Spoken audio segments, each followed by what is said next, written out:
Well, well, well, Crash Bandicoot is relevant again. I remember in my late elementary school days to my early high school days when I questioned if a new Crash game would ever actually happen. To give you a little history, there was a bunch of leaks from 2011 to 2016 about a new Crash game, and this was also around the Great Platformer Drought, which was in short an era from 2008 to 2016 that had very few new platformers coming out. So for every one amazing little Big Planet or Ratchet & Clank, we had a dozen mediocre Modern Warfare 3s. It was a true hellish nightmare, or as 12-year-old me said in his MW3 review, a suckish nightmare! 2012 had some wacky language, just roll with it. You may be asking, what does this have to do with Crash Bandicoot? Well, 90s kids started getting nostalgic for the PlayStation 1, which was the console that Crash Bandicoot debuted on, so doing the math means people started getting nostalgic for Crash, and people were hungry. People started getting angry at Activision. They called for them to sell the rights back to Sony. They wanted them to possibly make a new game, and in some extreme cases, they asked Activision to cancel all future Call of Duty projects and make Crash games instead. Okay, maybe only 13-year-old edgelord me did that, but you get the picture. By 2016, Crash Bandicoot was considered dead, and most people had moved on. After all, we already had the 2016 Ratchet & Clank game. You did it? Oh, congratulations! Here's your holo, guys. Do me a favor. When you use it, post your thoughts on the social medias. The kids love their social medias. Hashtag Gadgetron. Do you honestly think you're fucking funny? Seriously. So, as you can imagine, not a lot of people were that excited for a new Crash game because, well, there was no real reason to get their hopes up until some more leaks popped up. And then E3 2016 rolled around and he was back. Crash fucking Bandicoot was back. The holy PS1 trilogy was being remade, and he was also in Skylanders, I guess. Then the remake came out, and it was a damn near perfect remake. Okay, well, I could have done without Spaced Out's ungodly difficult time trial, and those hitboxes could be awful finicky, but nevertheless, it was a success, selling over 10 million copies across all 3 platforms, and receiving good to great critical reception. And a remake of the 4th PS1 game and the best kart racer of all time, eat your heart out Mario Kart, Crash Team Racing is coming out this year. So in short, Crash Bandicoot is relevant again. But for how long? Will Activision just continue making remakes and redo Bash, Wrath of Cortex, and what a lot of people want, Twinsanity? Will Crash be resurrected just to rot in Activision's basement for another 8 years? Or will they finally give him a new game that isn't a remake, because that's what me and a bunch of other fans want? But how would it be done? Would it be semi-open world like Crash Twinsanity? Will it be linear like the original trilogy and Wrath of Cortex? Will it be a spiritual successor to the critically incredible Crash Boom Bang? Well, this is what I would do. Crash Bandicoot's style is just as important as the amazing gameplay that holds it all together. Everything about Crash is super in your face. If you compared him to the other 2 big video game mascots of the 90s, Crash really does pop. I mean, Mario is just a blank slate, which, Splate. Did I just say splate? I meant to say slate. Fuck. Okay, he's a blank slate, which, to be fair, is done on purpose. Sonic's the red, hip dude that, to be fair, did define the 90s. Now, Crash is easily the most expressive out of the 3. And he doesn't even talk, unless you count as a word. He's a dumbass, even falling for the antagonist in Crash 2, but he's incredibly determined and mentally insane too. This is all conveyed through the Looney Tunes-like animation. It's what sets Crash apart from the dozens of other animal mascots of the 90s. If Crash didn't have his incredibly expressive animations, he'd be remembered as a character that starred in some games that, while pretty great, never reached the highs of, say, Spyro the Dragon or Ratchet & Clank. Kinda like how Gex is remembered nowadays, but Crash wasn't Gex. Not only did he have a great personality, but that great personality blended into the environments of the games themselves. All three original PS1 games still look insanely gorgeous today, with visuals, with colors that pop, detailed environments, a classic cartoon theme mixed with a mad science theme which goes together like peanut butter and jelly, and incredible music. Let's compare this to a later Crash title, Wrath of Cortex, which came out, I shit you not, 5 years after the original.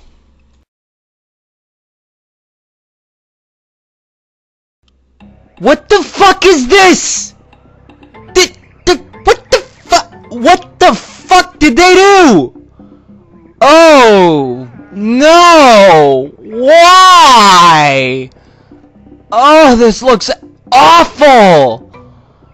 What did they do? What the fuck did they do? How the hell did we go wrong? First of all, Crash has lost all of his personality. He's now no different than Mario. The colors are bland and washed out. The animation sucks. Hell, even the boxes look worse. And, hey, just take a look at the heads-up display compared to the last game in the series. In Crash Bandicoot 3, you got a cool, eye-catching font that goes with Crash's zany personality, as well as some stylized art as the life icon. This looks great. This looks cool. It has personality. Okay, you can't even get the HUD right. You got these ugly 3D letters for fonts, and a terrible, ugly-looking 3D model of Crash's head as the life icon. You know, the blandness of the heads-up display might as well reflect the blandness of this shitty fucking game. You know, I've got my problems with Twinsanity. It's too short, there's lots of glitches, but you know what? At least, at the very least, they kept the original style. So that's my first wish for a new Crash game. Keep the original style. Okay? So the game may look like Crash, but does it have crystals, gems, crates, Wampa fruit? Are you spinning into enemies? Are you throwing your controller at the screen because you died 1 billion times? If this is included in the next Crash game, you're doing it correctly. I don't have much to say about this section, so I'm just gonna move on to the next topic. So here it is, the linear versus open world debate. Which one did I choose? Did I choose the original style, reminiscent of the original 3 games, as well as the Game Boy Advance games and Wrath of Cortex? Or did I choose the open world style, reminiscent of Twinsanity, Tag Team Racing, the cancelled Crash Landed, and to a certain extent Mind Over Mutant?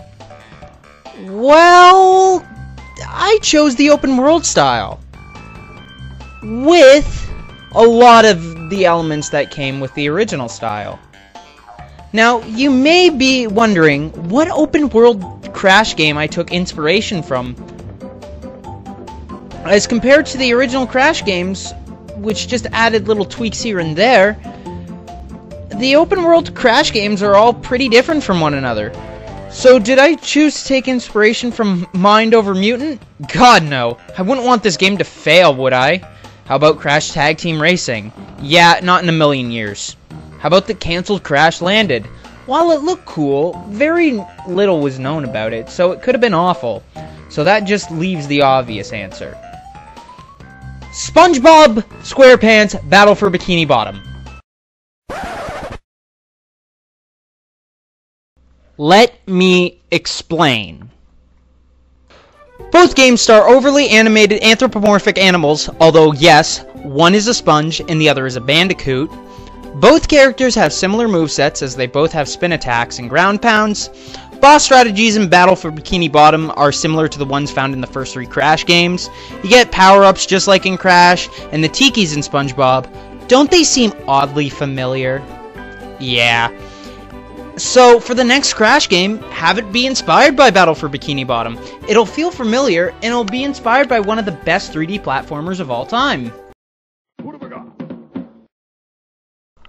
Like every Crash game, you do need crystals to beat the game. But you don't need every crystal to beat the game. There will be multiple crystals in each level, and you just need enough to get to the final boss, so they act more like stars from Mario 64, or the game that we're taking inspiration from, the golden spatulas from Battle for Bikini Bottom. At the mission select screen before every level, the game will give a subtle or not so subtle hint to where a crystal might be. Crystals can be found out in the open, or by doing tasks for NPCs. Gems are hidden objectives. You'll find gems by breaking every crate in a stage, like every Crash game, but you'll also find them by exploring the level or doing hidden challenges. If you don't know where a gem is, Nitrous Brio can be found in every level, and he'll give you a subtle clue on where the next gem might be. Getting all the gems in a level nabs you a crystal, and nabbing all the gems in the warp room unlocks one of 5 bonus levels.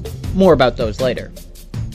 After collecting all the gems and crystals, a clock will appear on the map, and if you're a Crash fan, you know what this means. Time trials. And I already know what you're thinking. Time trials in an open world game?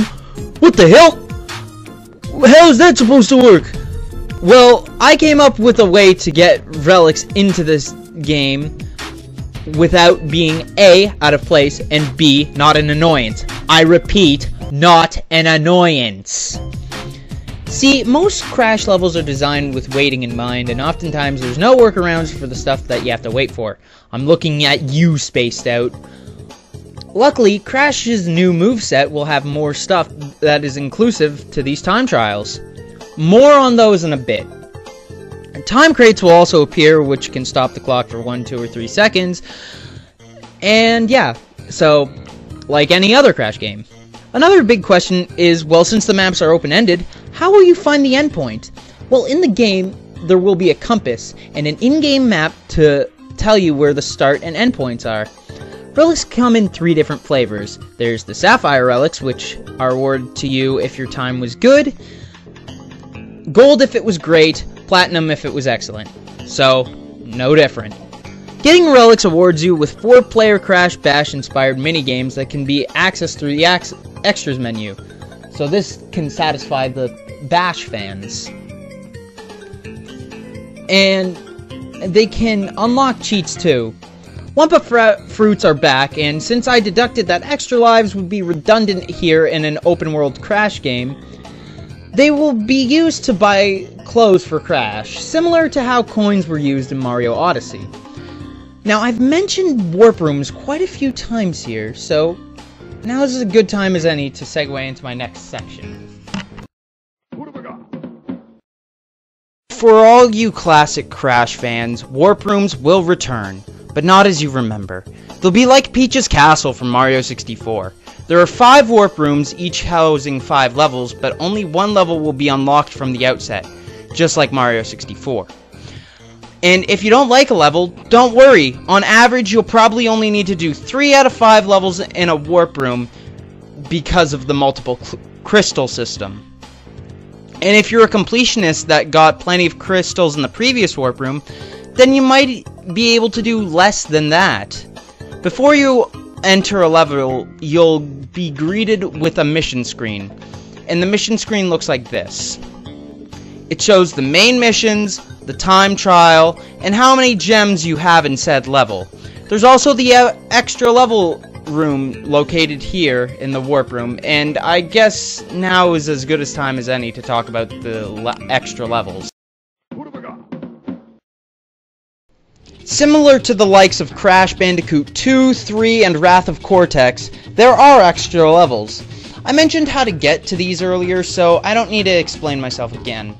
But basically, these levels are inspired by the classic Crash Bandicoot levels, where you just run to the end and grab a crystal, while breaking all the boxes to get a gem. And these levels, just like the originals, are hard as nails. There are only 4 things you need to collect in these levels. 1 crystal, which is found on the beaten path. A gem, which, as I explained before, is for breaking all the crates. A relic for completing the time trial in a certain amount of time. And exclusive to these levels, the color gem, which is awarded when you get the crystal, box gem, and relic. Colored gems unlock upgrades for your power-ups, like a faster bazooka shot or faster running shoes. And speaking of power-ups, first off, keep the Wumpa bazooka and the running shoes. The super belly flop should be gone as it's pointless. What it should be replaced with is something similar, a shockwave that stuns nearby enemies.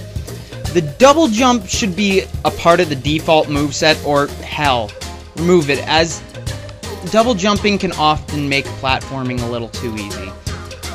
Now, before you get all up in arms about this, I'm gonna go a little off script here. Plenty of A-grade platformers such as Super Mario 64, and Banjo-Kazooie, hell, even the early Crash games, they didn't have the double jump, so that's completely fine. Okay, back to the script here. In its spot, as a power-up, have a box detector, which would be helpful for getting box gems. As much as I'd love it, the Death Tornado Spin is going to be replaced with something called the Charge Spin, which is based off the Spin Dash from the Sonic games. It can be charged and released, launching Crash at high speeds.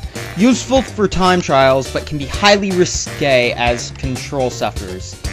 Speaking of new moves that aren't power-ups, it'd be tempting to put the combat system from the Titans games into this new Crash game, but let's just steer away from that. Crash's 3 main methods of attack are still his Wumpa Bazooka, his trusty spin attack, his slide, maybe a new move where Crash can pick up crates and throw them. Have a wall jump for good measure, and hey, instead of a double jump, why not just copy Mario's triple jump? It could work. And also, Crash has never had a main series game where he hasn't used a different method of transportation at least once. That's where our next section comes in. I think of vehicle stages in Crash games as a nice dessert. It's fine if you have it once in a while, but have too much and you'll get sick. You need those platforming sections to have a well-balanced, healthy diet. This is something Crash 2 did really well, and something Crash 3 did not so well. And something Wrath of Cortex, well, Wrath of Cortex has diabetes because it had so many desserts. In this hypothetical Crash game, vehicles do exist, but they're only in certain spots. Say in a swamp level, there's crystals that can only be accessed by using a jet ski, or in an ice level, there's certain barriers of ice that can only be broken by polar. I guess now is as good a time as any to talk about my next section, miscellaneous stuff. So, here is the part of the video where I talk about stuff that I couldn't really fit otherwheres in other places in the video, so this will be a little off script. I think Coco should be playable like in the N. Insane trilogy.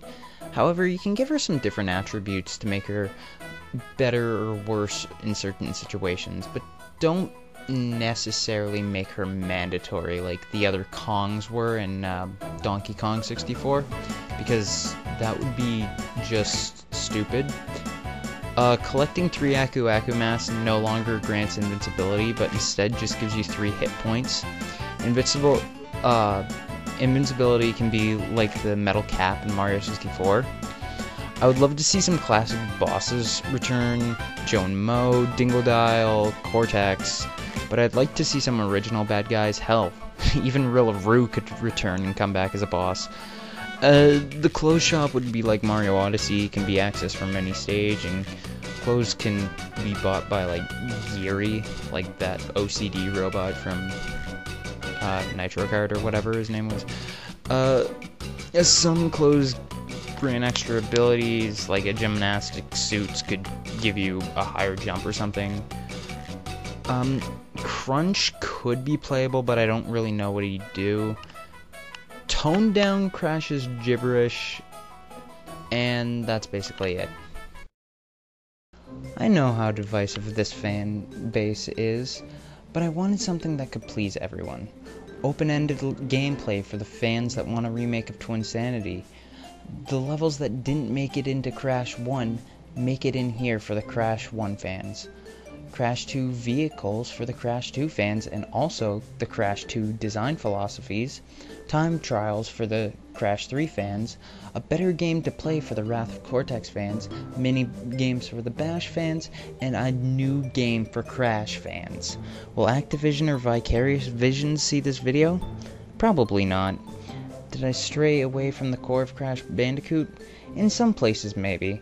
Will furries get mad at me for not suggesting a scene where Rilla Root shows his DualShock controller to underage fans and loses hundreds of thousands of subscribers?